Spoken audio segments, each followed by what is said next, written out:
बांग्लादेश को पाकिस्तान नहीं बनना था, इसलिए साल 1971 में लड़ झगड़ कर मरकर कुर्बानियां देकर मुक्ति वाहिनी के साथ आम लोगों ने एक नए मुल्क को बनाया, एक ऐसा देश बनाया जहां पर चाहत थी कि सत्ता जनता की हो, ना कि तानाशाहों की।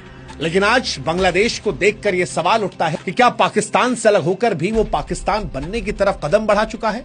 क्योंकि बांग्लादेश में जो कुछ हो रहा है वो पाकिस्तान में दशकों से होता आया है।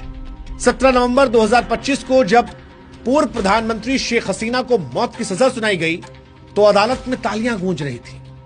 सवाल उठा कि वो तालियां लोकतांत्रिक थी या फिर भीड़ की भावनाओं की, क्योंकि सरकार तो बांग्लादेश में किसी की नहीं है, कम से कम जनता की चुनी हुई तो नहीं है।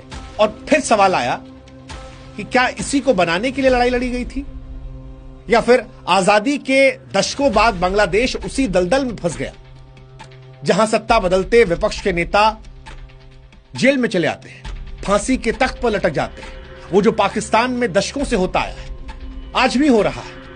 पाकिस्तान के सबसे popular leader Imran Khan jail की सलाखों में सड़ रहे हैं। जुल्फिकार अली भुट्टो को कभी फांसी के तख्त पर चढ़ा दिया गया था, सिर्फ इसलिए क्योंकि जो सत्ता में थे उन्हें वो पसंद नहीं थे और लोकतंत्र की आड़ लेकर ही फांसी पर चढ़ाया गया था या आज जेल में डाला गया है।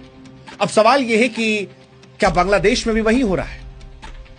बांग्लादेश में हसीना को मानवता के खिलाफ अपराध का दोषी ठहराया गया, लेकिन सवाल जो उठ रहा है वो ये कि क्या ये न्याय है या फिर राजनीतिक बदलाव? मैं जानता हूं मेरे कई बांग्लादेशी मित्र होंगे जो कहेंगे कि सर आपको नहीं पता, लेकिन बांग्लादेश में शेख हसीना ने अत्याचार किया था।